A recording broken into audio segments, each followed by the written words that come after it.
السلام علیکم دوستو، کیسے ہیں آپ سب؟ میں زمینہ فیاض ایک بار پھر آپ کے ساتھ۔ تو سنیے بغداد کے ایک بزرگ کا قصہ۔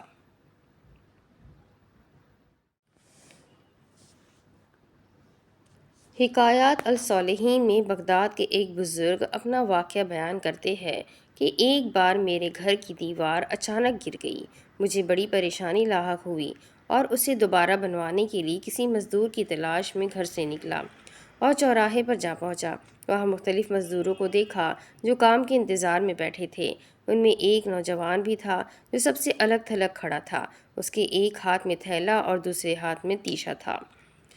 میں نے اس نوجوان سے پوچھا، کیا تم مزدوری کرو گے؟ نوجوان نے جواب دیا، ہاں۔ میں نے کہا، گارے کا کام کرنا ہوگا؟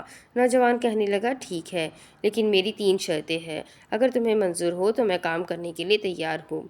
پہلی شرط یہ ہے کہ تم میری مزدوری پوری ادا کرو گے۔ دوسری شرط یہ ہے کہ مجھ سے میری طاقت اور صحت کے مطابق کام لو گے۔ اور تیسری شرط یہ ہے کہ نماز کے وقت مجھے نماز ادا کرنے سے نہیں روکو گے۔ میں نے تینوں شرطیں قبول کر لیں اور اسے ساتھ لے کر گھر آ گیا، جہاں میں نے اسے کام بتایا اور کسی ضروری کام سے باہر چلا گیا۔ جب میں شام کے وقت واپس آیا تو دیکھا کہ اس نے عام مزدوروں سے دو گنا کام کیا تھا۔ میں نے بخوشی اس کی اجرت ادا کی اور وہ چلا گیا۔ دوسرے دن میں اس نوجوان کی تلاش میں دوبارہ اس چوراہے پر گیا، لیکن وہ مجھے نظر نہیں آیا۔ میں نے دوسرے مزدوروں سے اس کے بارے میں دریافت کیا تو انہوں نے بتایا کہ وہ ہفتے میں صرف 1 دن مزدوری کرتا ہے، باقی دن اللہ تعالیٰ کی عبادت میں گزارتا ہے۔ یہ سن کر میں سمجھ گیا کہ وہ عام مزدور نہیں بلکہ کوئی خاص آدمی ہے۔ میں نے ان سے اس کا پتہ معلوم کیا اور اس جگہ پہنچا تو دیکھا کہ وہ نوجوان زمین پر لیٹا ہوا تھا اور اسے سخت بخار تھا۔ میں نے اس سے کہا، میرے بھائی، تو یہاں اجنبی ہے، تنہا ہے اور پھر بیمار بھی ہے۔ اگر پسند کرو تو میرے ساتھ میرے گھر چلو اور مجھے اپنی خدمت کا موقع دو۔ اس نے انکار کر دیا، لیکن میرے مسلسل اصرار پر مان گیا، لیکن ایک شرط رکھی کہ وہ مجھ سے کھانے کی کوئی شے نہیں لے گا۔ میں نے اس کی یہ شرط منظور کر لی اور اسے اپنے گھر لے آیا۔ وہ 3 دن میرے گھر قیام پذیر رہا، لیکن اس نے نہ تو کسی چیز کا مطالبہ کیا اور نہ ہی کوئی چیز لے کر کھائی۔ چوتھے روز اس کے بخار میں شدت آ گئی تو اس نے مجھے اپنے پاس بلایا اور کہنے لگا، میرے بھائی، لگتا ہے کہ اب میرا آخری وقت قریب آ گیا ہے، لہٰذا جب میں مر جاؤں تو میری اس وصیت پر عمل کرنا کہ جب میری روح جسم سے نکل جائے تو میرے گلے میں رسی ڈالنا اور گھسیٹتے ہوئے باہر لے جانا اور اپنے گھر کے ارد گرد چکر لگوانا اور یہ صدا دینا کہ لوگو، دیکھ لو، اپنے رب تعالیٰ کی نافرمانی کرنے والے کا یہ حشر ہوتا ہے۔ شاید اس طرح میرا رب عزوجل مجھے معاف کر دے۔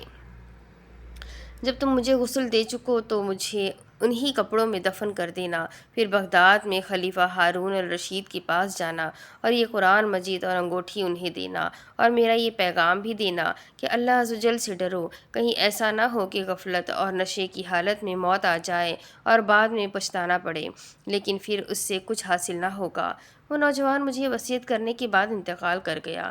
میں اس کی موت کے بعد کافی دیر تک آنسو بہاتا رہا اور غمزدہ رہا، پھر نہ چاہتے ہوئے بھی میں نے اس کی وصیت پوری کرنے کے لیے ایک رسی لی اور اس کی گردن میں ڈالنے کا قصد کیا تو کمرے کے ایک کونے سے ندا آئی کہ اس کے گلے میں رسی مت ڈالنا، کیا اللہ عزوجل کے اولیاء سے ایسا سلوک کیا جاتا ہے؟ یہ آواز سن کر میرے بدن پر کپکپی طاری ہو گئی۔ یہ سننے کے بعد میں نے اس کے پاؤں کو بوسہ دیا اور اس کے کفن و دفن کا انتظام کرنے چلا گیا۔ اس کی تدفین سے فارغ ہونے کے بعد میں اس کا قرآن پاک اور انگوٹھی لے کر خلیفہ کے محل کی جانب روانہ ہو گیا۔ وہاں جا کر میں نے اس نوجوان کا واقعہ ایک کاغذ پر لکھا اور محل کے داروغہ سے اس سلسلے میں بات کرنا چاہی تو اس نے مجھے جھڑک دیا اور اندر جانے کی اجازت دینے کے بجائے اپنے پاس بٹھا لیا۔ آخر کار خلیفہ نے مجھے اپنے دربار میں طلب کیا اور کہنے لگا، کیا میں اتنا ظالم ہوں کہ مجھ سے براہ راست بات کرنے کی بجائے رقیے کا سہارا لیا؟ میں نے عرض کیا، اللہ تعالیٰ آپ کا اقبال بلند کرے، میں کسی ظلم کی فریاد لے کر نہیں آیا بلکہ ایک پیغام لے کر حاضر ہوا ہوں۔ خلیفہ نے اس پیغام کے بارے میں دریافت کیا تو میں نے وہ قرآن مجید اور انگوٹھی نکال کر اس کے سامنے رکھ دی۔ خلیفہ نے ان چیزوں کو دیکھتے ہی کہا، یہ چیزیں تجھے کس نے دی ہے؟ میں نے عرض کی، ایک گارا بنانے والے مزدور نے۔ خلیفہ نے ان الفاظ کو 3 بار دہرایا، گارا بنانے والا، گارا بنانے والا، گارا بنانے والا۔ اور رو پڑا۔ کافی دیر رونے کے بعد مجھ سے پوچھا، وہ غارہ بنانے والا اب کہاں ہے؟ میں نے جواب دیا، مزدور فوت ہو چکا ہے۔ یہ سن کر خلیفہ بے ہوش ہو کر گر گیا اور عصر تک بے ہوش رہا۔ میں اس دوران حیران و پریشان وہیں موجود رہا۔ پھر جب خلیفہ کو کچھ افاقہ ہوا تو مجھ سے دریافت کیا، اس کی وفات کے وقت تم اس کے پاس تھے؟ میں نے اس بات میں سر ہلا دیا تو کہنے لگا، اس نے تجھے کوئی وصیت بھی کی تھی؟ میں نے اسے نوجوان کی وصیت بتائی اور وہ پیغام بھی دے دیا جو اس نوجوان نے خلیفہ کے لیے چھوڑا تھا۔ خلیفہ نے یہ ساری باتیں سنی تو مزید غمگین ہو گیا اور اپنے سر سے عمامہ اتار دیا، اپنے کپڑے چاک کر ڈالے اور کہنے لگا، اے مجھے نصیحت کرنے والے، اے میرے زاہد و پارسا، اے میرے شفیق۔ اس طرح کے بہت سے القابات خلیفہ نے اس مرنے والے نوجوان کو دیے اور مسلسل آنسو بھی بہاتا رہا۔ یہ سارا معاملہ دیکھ کر میری حیرانی اور پریشانی میں مزید اضافہ ہو گیا کہ خلیفہ ایک عام سے مزدور کے لیے اس قدر غمزدہ کیوں ہے۔ جب رات ہوئی تو خلیفہ نے مجھ سے اس کی قبر پر لے جانے کی خواہش ظاہر کی تو میں اس کے ساتھ ہو لیا۔ خلیفہ چادر میں منہ چھپائے میرے پیچھے پیچھے چلنے لگا۔ جب ہم قبرستان میں پہنچے تو میں نے ایک قبر کی طرف اشارہ کر کے کہا، عالی جہاں یہ اس نوجوان کی قبر ہے۔ خلیفہ اس کی قبر سے لپٹ کر رونے لگا۔ پھر کچھ دیر رونے کے بعد اس کی قبر کے سرہانے کھڑا ہو گیا اور مجھ سے کہنے لگا، یہ نوجوان میرا بیٹا تھا، میری آنکھوں کی ٹھنڈک اور میرے جگر کا ٹکڑا تھا۔ ایک دن یہ رقص سرور کی محفل میں گم تھا کہ مکتب میں کسی بچے نے یہ آیت کریمہ تلاوت کی، الم یعن للذین آمنوا ان تخشع قلوبہم لذکر اللہ۔ کیا ایمان والوں کو ابھی وہ وقت نہ آیا کہ ان کے دل جھک جائے اللہ کی یاد کے لیے؟ پارہ نمبر 27 الحدید N1۔ جب اس نے یہ آیت سنی تو اللہ تعالیٰ کے خوف سے تھر تھر کانپنے لگا اور اس کی آنکھوں سے آنسوؤں کی جھڑی لگ گئی اور یہ پکار پکار کر کہنے لگا، کیوں نہیں، کیوں نہیں، اور یہ کہتے ہوئے محل کے دروازے سے باہر نکل گیا۔ اس دن سے ہمیں اس کے بارے میں کوئی خبر نہ ملی یہاں تک کہ آج تم نے اس کی وفات کی خبر دی۔